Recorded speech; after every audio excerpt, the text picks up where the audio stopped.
And we are awake. Cops, we're safe. So, cooking channel. I have several ideas. One I'm not going to get too much into because I'm trying to keep that a little bit more under wraps until I actually get it done. And that is going to be an entire season of something. So, again, until I get it done, no one's going to know really much about it. But two of the other ones I will talk about. And like I said, they're based off of series that I've seen on other channels, like Cult Moo. Both of them that I'm going to talk about were inspired by them. The first being, they do one called Raffle Waffle, where they go and buy stuff like McDonald's or the Yesterday's with Chef Boyardee, and they basically make waffles with that kind of stuff in them. I don't want to do that. Instead, I just want to do like, okay, here's a chocolate chip waffle, but we're going to make a flavored whipped cream to go with it. Or, I'm going to mix cheesecake in with this waffle batter and make a waffle out of it. That kind of thing. So, something a little bit more original, something that more people would probably go for and want to make themselves as something opposed people to... will actually eat. Yes. Chicken nuggets and french fries in my waffles are... not that something I'm looking for. The chicken and waffle things is actually a pretty good delicacy, but Now, if I was going to do that, I'd just put fried chicken in the waffles and just have it with syrup, and I think that would be delicious. Because, like you said, they are a staple together, so, put the fried chicken in with the waffle batter and let it get all crispy and nice in a waffle. You don't have to mix those two together because they're already done. Exactly. So, there you go. See, there's another episode idea right there, just chicken and waffles. Chicken waffle. Yummy, yummy. But yeah, there's a lot of different kinds that you could do. You could put in different, like chocolate bars or something, or, ooh. Yes, please. The ocean. Uh-oh. A lot of ice. I'm going to go over here to the section that's closer to the ice so that we don't have to waste a boat. Yeah, that'd be nice. Those boats are valuable. A valuable piece of wood, especially when there's no trees around, apparently. Hey! Yeah. Hey, Tops, come on. All of a sudden, it's like, hey, look, I'm here. I'm here. Look at me. Look at me. Stop talking to other people. I'm here. Woof, woof. I thought we were friends. I am. Keep up. Yeah. You gotta keep up. It's gonna be sad in the next episode. He'll miss me, I know. Oh, he will. Oh, man. He'll try to pee on your leg. Snow. Probably. Or hump it, or whatever, dogs. Oh, yeah. So the other series that I was going to go with was they do another one called Deep Fried What, where they do the same type of thing. They get McDonald's or some kind of weird food, and they deep fry it, and they, put it in a batter or whatever, deep fry it, and see if it's better or edible or worth having. And, that's cool and stuff, but why would you deep fry a KFC? It's already deep fried. Yeah. Doesn't make sense to me. Oreo, that would be fun. Oh, Oreos are delicious deep fried. But anyways, but again, I'm going to do the same type of thing that I'm doing with the waffle series, in which I'm just going to show you different things that are worth making in a deep fryer. Like, here's a spring roll or egg roll. Here's how I make samosas. Ooh, here's an onion ring actually done well. I've already done videos for onion rings, actually. That's true, you did. Mm-hmm. Another one with beard batter. Ooh, actually, I'm not sure if those were beer battered or not. Probably not. There you go. There's an idea. And there's always different kinds of batters. Tempura is another thing. A lot of the Asian dishes that I make, I prefer to do like crispy beef or crispy chicken or crispy pork kind of thing. And basically, I do a flavored cornstarch batter, and then I fry up the meat directly into the deep fryer, and it puts a super crispy, hard batter on the outside, and tender meat on the inside, and it just mixes with sauce perfectly. It doesn't lose its crunchy consistency, and that's one of the things that I do with the deep fryer fairly well, and just little things like that I think people would appreciate, just because then they're like, okay, well, now I can try making a different kind of General Tso chicken that stays crispy in the sauce instead of getting soggy and gross. All nasty and soggy. Yeah, exactly.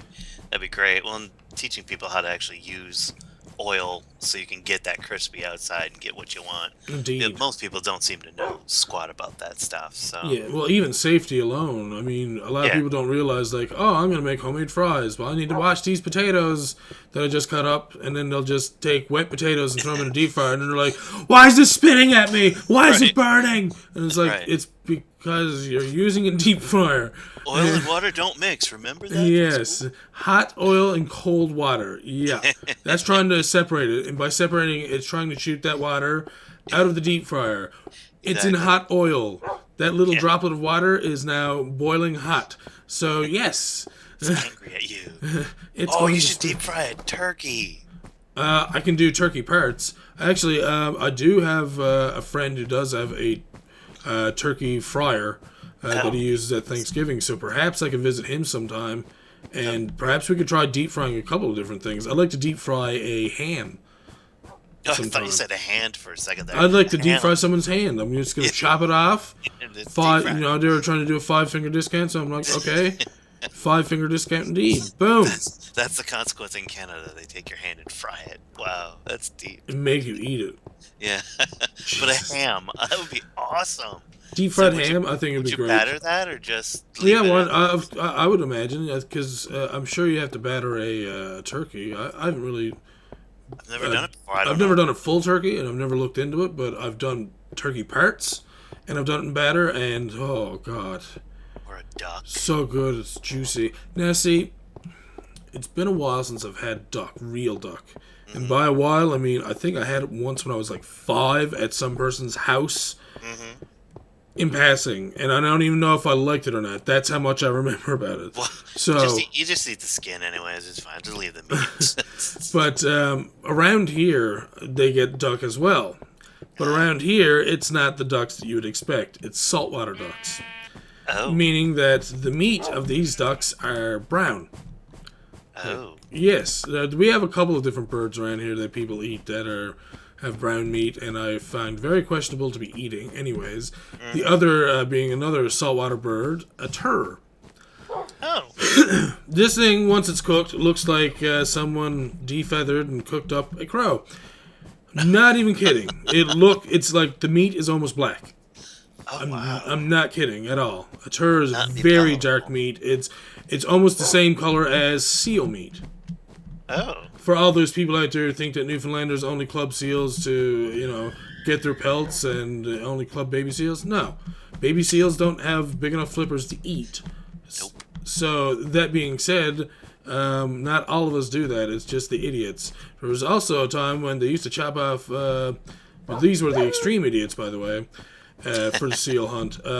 They used to do something that was very horrendous, actually. Which was, they would chop off the seal's penis. Oh, that's horrible. And that's it. Heck. They would just chop off the penis and push the animal back into the ocean. Oh. Yeah. Well, that's lovely. Those people got in trouble for doing that. Well, yeah. Because if you're going to, harvest an animal, harvest all the animal. This is a mature creature. Get the pelt. It's worth the money. That's what you're out there for to begin with anyways. Get the flippers. If you're not going to eat them or sell them, then... it's got to be one or the other. It's either you eat them or you sell them. Right. And, if you're going to do the aphrodisiac thing for the Japanese people or whoever it was, because I know that most of the market at the time for that kind of stuff are the Japanese. Sorry, not trying to point you guys out or anything, but you guys pretty much will eat anything from the ocean, which, that's cool. American people and North American people will eat pretty much anything that's on the land, including people probably. But, probably. Well, a lot of those animals have a lot of parts that are used just in, like, apothecary kind of stuff. And yes. You can use the fat. You can, what I'm saying is just don't harvest the animal for one particular piece. And then push the animal back while it's, like, in pain and agony, not dead, back into the ocean like that. I mean, do you want someone to do that to you? Yeah. That's the way to think about it. Do you want someone to cut off your genitals and just say, here you go, not going to give you anything for the pain or wrap it up or anything, just going to chop it off and kick you out the door and have you go on your way? It's like, no, not interested in that. Unfortunately, that's why we got all these, kind of humane society kind of laws and things that are in place to hopefully start treating animals, with some sort of respect. But I mean, these people were taking videos of this stuff. They were being very stupid about it, and they paid the price, thankfully, because I don't think that stuff is done. I'm not even sure. Maybe they still harvest that part of the animal. I'm not sure. As far as I know, I've never heard of anyone out around our way doing it. So by our way, I mean where I'm originally from. So I don't know if that's still a thing, if people are still looking for that or whatever. But yeah, that was one of the bad things that happened with that industry, unfortunately. Man, such a shame. Yeah. And of course, we have people like Paul McCartney who are, freaking out over, and Pamela Anderson freaking out over the seal industry. They don't understand that, we do it for a way of life. We, just because some people did things that were questionable or really horrible doesn't mean we all do it. Some of us do it to make a living because we can't do anything else. Or, you're 50 years old, you grew up doing this, you don't have an education, you don't have another option. It's either go sealing this year or live off the government's welfare checks, because that's your only option.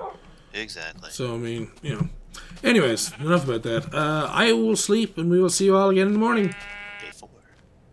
Ooh, look at the lines. What's that? It's really weird. Wakey, wakey. Indeed. Oh, yeah, that is kind of weird. Yeah. So it looks like we're going for another boat ride here. Yeah, it does. Oh. Shave on the sheep we can. That's good. So, our next topic here is kind of a different one. Still on the topic of food, actually. We've recently added Brussels sprouts to our menu, our diets. And basically, we tried them several ways first, and we couldn't find a way that we liked them. But we finally found a way that if we fry them or bake them in with bacon, olive oil, onions, and surprisingly, soy sauce, that Brussels sprouts are incredibly delicious. Really? Yeah, I was very surprised too. Now, another thing that we got into just a few years ago, because I never grew up on them, was asparagus. We've never had them before, and our friends brought them over, and I think we just boiled them or something. And I was like, they're okay. I wouldn't go out of my way for them. But then we said, let's try them a couple different ways and see if we can't find a better way to have them. And sure enough, we found that frying them in olive oil or butter in a pan, and then once they're kind of crispy, you put a little bit of Parmesan cheese on the top just to finish them off. Yummy. That the asparagus is incredibly delicious. Oh yeah. The only bad thing is bad smelling pea. Very bad smelling pea. So don't think, if you're new to asparagus and you're like, why does my pea smell so bad? It smells like I'm pooping out of my, that's the asparagus. But don't worry, that's probably a good thing. It probably means that it's helping clean out your kidneys and there you go. The renal area of your body. So. Oh man. But there's a lot of vegetables out there that I'm sure a lot of people don't give the time of day for. Yeah, I mean, well, mostly because I don't think a lot of people know how to prep like a squash or an artichoke or any of those more high-end kind of vegetables. They're like looking at it, it's like, whoa, how do I even deal with this thing? I'm not going to eat it. I'll probably go eat a cheeseburger. That's a lot easier. Yeah, it's easier to do that. But I mean, even with like a Brussels sprout, there is an actual special way to cook a Brussels sprout. Yeah. If you're cooking them whole, you're going to find that unless you do this certain technique, that they're never going to cook properly. Yep. In order to cook a Brussels sprout properly whole, you have to cross the stem section on the bottom, the little circular part, in an X pattern with a knife. That way, the heat that you're cooking it in, whether you're baking it, boiling it, frying it, whatever, penetrates all the way through the Brussels sprout and cooks it all the way through. If you don't pierce that, it's a very, very dense stem part of the Brussels sprout. It's the thickest part of the Brussels sprout. Right. So, I mean, if you pierce that, you're allowing the heat to get in there and disperse throughout the inside and work the heat from the inside out just as much as the outside in, thus giving it equal, temperature and being able to cook properly. And a lot of people don't realize that, and they don't like the Brussels sprout because they've cooked it wrong. Exactly. And of course, they'll blame the Brussels sprout. like, what kind of vegetables do you think that? Well, you mentioned squash and artichoke. Like, is there a particular kind of squash that you prefer or any you dislike? I think it's the yellow squash I like. I think it's banana squash.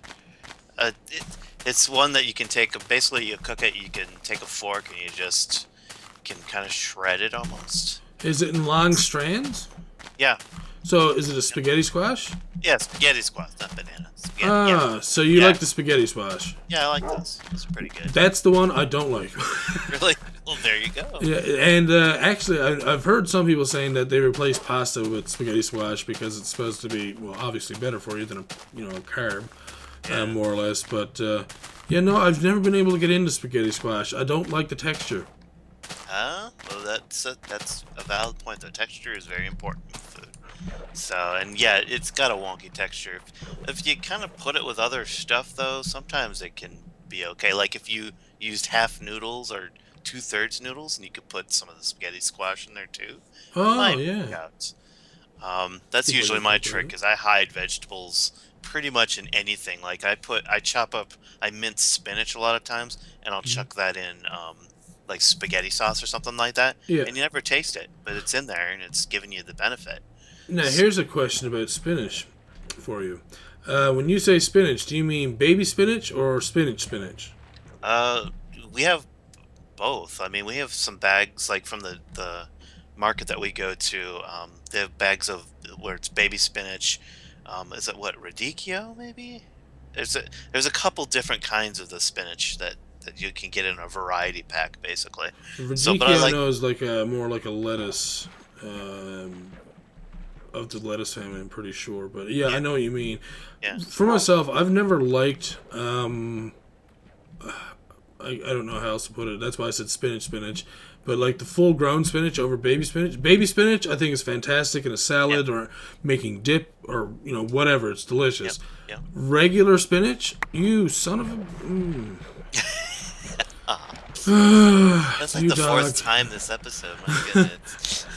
So, but no, I've never been a fan of the fully grown spinach because I find it gets super bitter, and like we've been to several restaurants and tried different spinach dips, and I find they always make the same one. It's probably bought and frozen and previously made, but I've never found one that's good. Like and it's always the old spinach that does it. Like it just has it's always wet for one thing. And it's always, like I said, just really bitter. Yeah, it tends to be. The adult stuff tends to be kind of that way.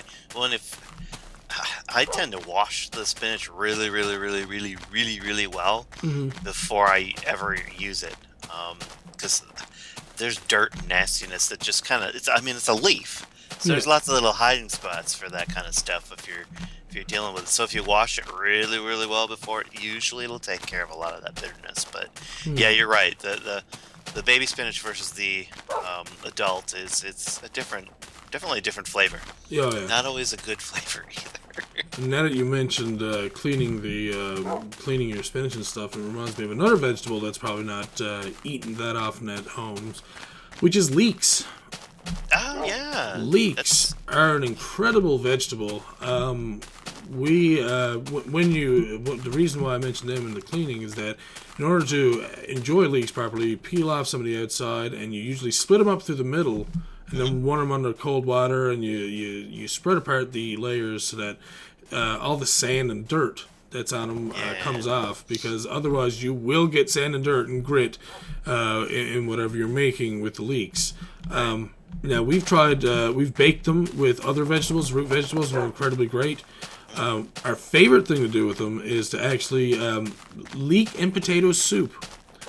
Yeah. Very, very, very delicious. And if done right, it gets really thick, almost like a pea soup consistency. And what we like to do then is we get some fried crumbled bacon, and we put that in a little bit of Parmesan and some croutons in the soup, and perfect meal.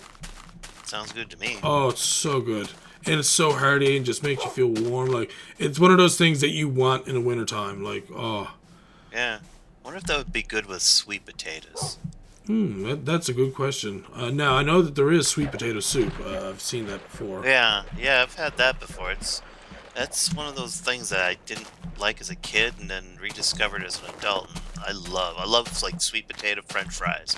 Yeah, sweet potato fries are really good, especially with the chipotle mayo that a lot of places make with it, too. Yeah. And you go out in public, and a lot of people don't know how to cook them, but, you know, that's fries in general, though. So. Yeah, well, anytime that anyone's Jesus, like I'm getting into, like, talking about how to cook stuff now already. But anytime that you're going to be making a French fry anyways, it's best to deep fry them a little bit, and then let them sit, and let them get cold again. And that's what we call blanching. And then when you want to eat them, you dip them back down to deep fry again to get that golden color that you want. Plus, they cook properly because they're kind of like sealed in from the blanching. So there you go, people. That's how you. There's cook your a tips French and fry. tactics. Cooking tips about and tactics. cooking things in this episode. We've leveled up in our cooking skills. Awesome. And I might have to extend this another day. I'm enjoying the co-commentary stuff. And I missed a couple of days anyways, so I'm sure that people are probably wanting to see some more. So, getting into the next topic, it's something that recently happened for me that we may be looking at having to move soon, and I may have to get a new job. Can I just say how hard it is to find a new job, as it is anyways, and not only that, but this whole house thing, like, we don't know much about mortgages or anything like that. Like, we don't know how it works or what's involved in getting a mortgage for a house, and I figured I'm going to bring it up now because, well, maybe you or somebody else out there may have some comments about that sort of thing that could be able to guide us in the right direction, because it's just something I don't know much about. Sounds good. We shall probably talk about it in the next day. Indeed, we will. See you in the morning.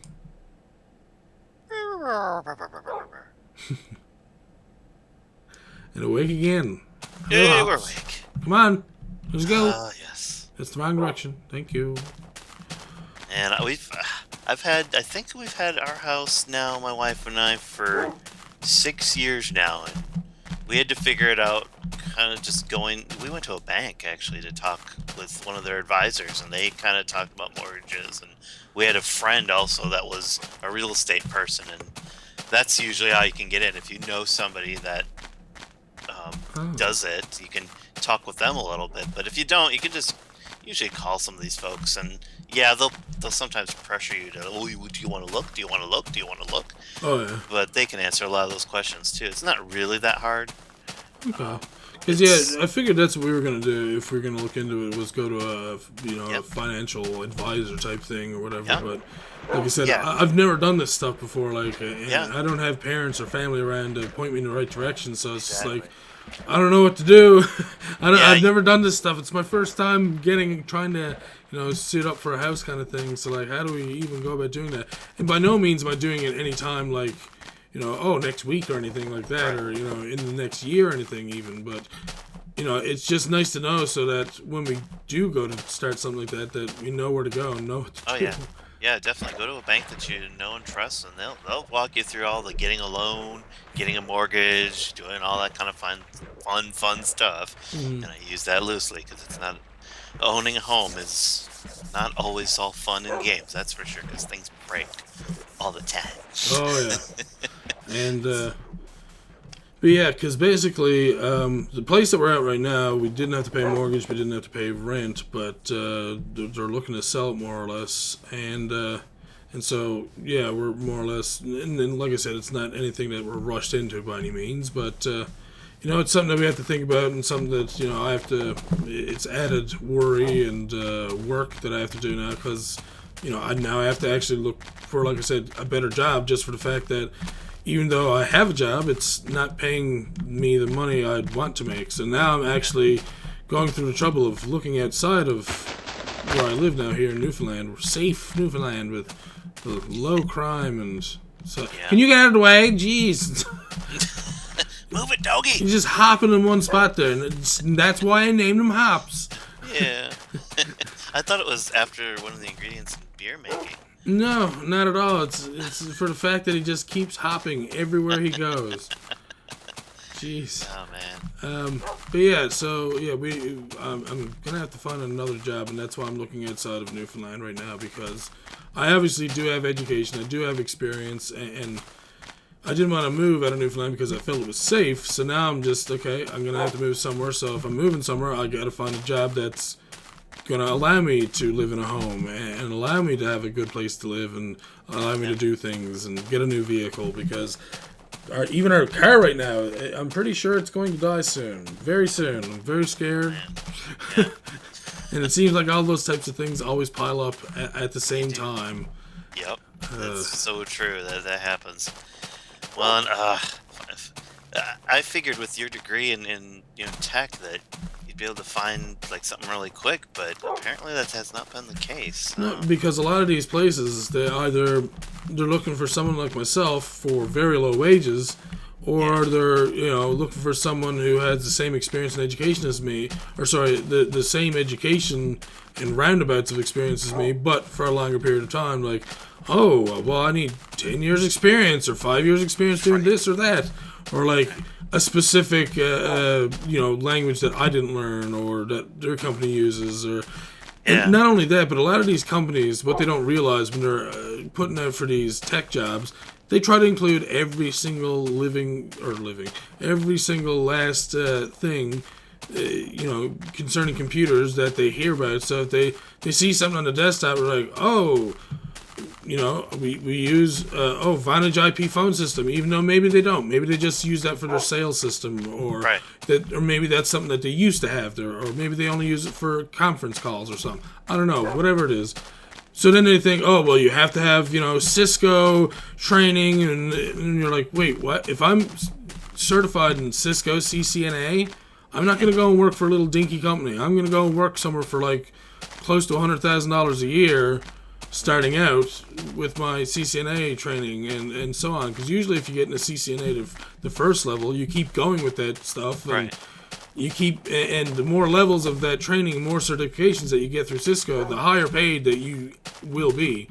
And that's not even like, best case scenario. That is the scenario for people who go and learn Cisco stuff. I don't have full CCNA level training. We have covered a lot of the course material in our data communications course that we did in school, but it wasn't enough to get us fully certified. Now, if we wanted to, we could probably take, a month or so and get the extra training that we need, and we'd be able to go and take the test and become certified, but that was not the case. Right.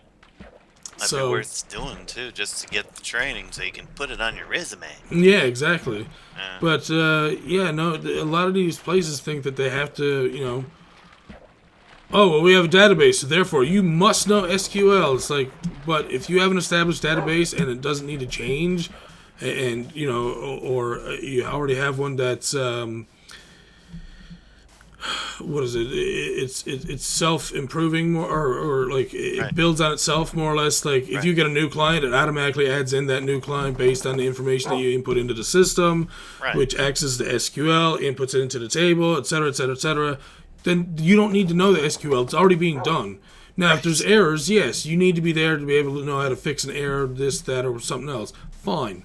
But you don't need to be like 5 years qualified in SQL in order to do that. You need to be able to get on Google or YouTube or a forum somewhere, look up the error, fix it, and get it done for them.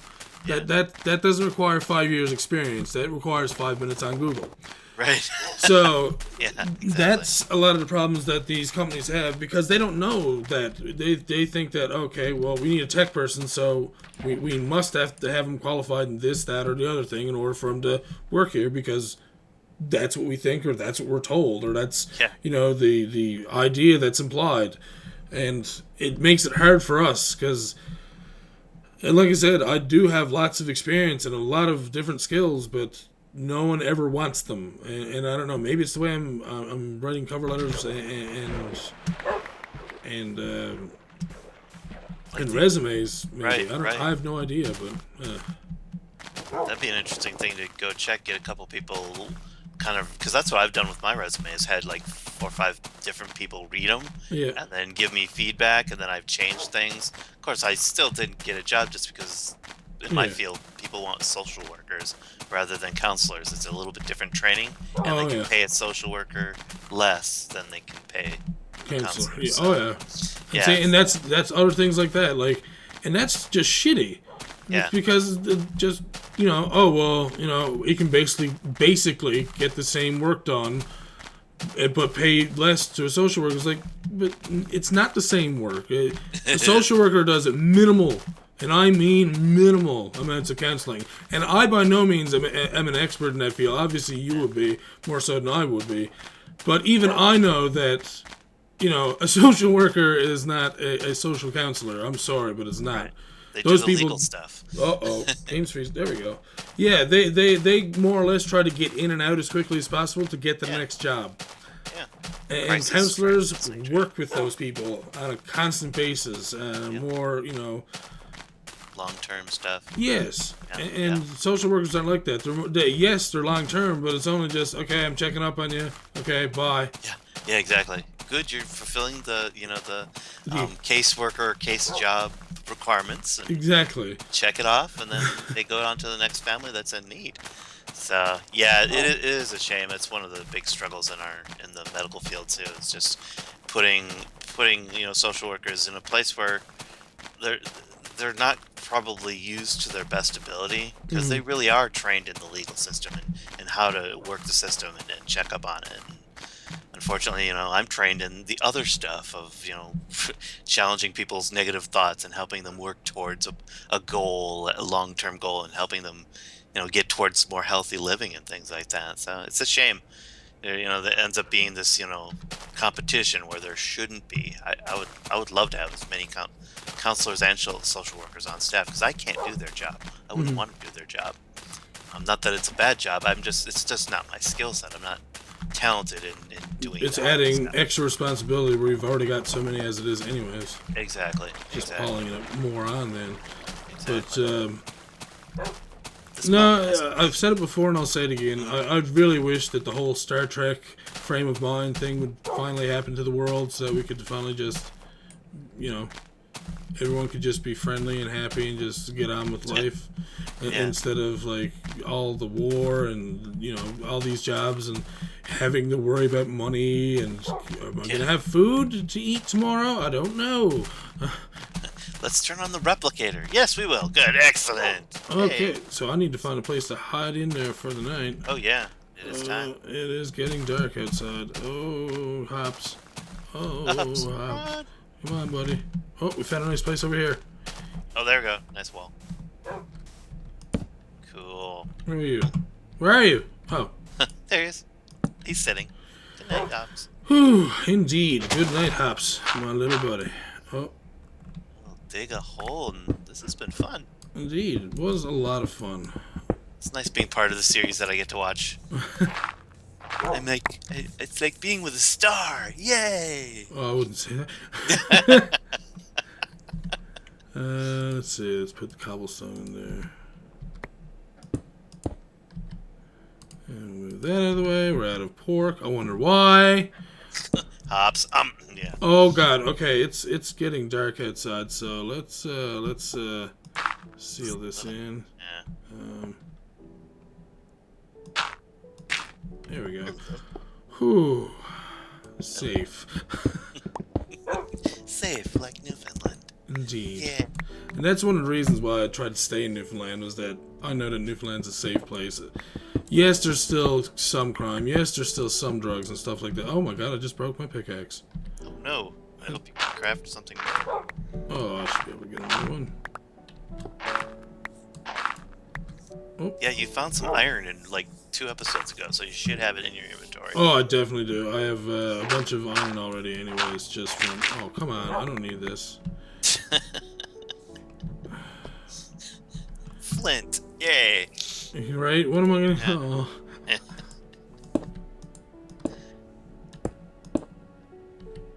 Oh. Nice little house. So far, let's see. I gotta put this here. Let's make...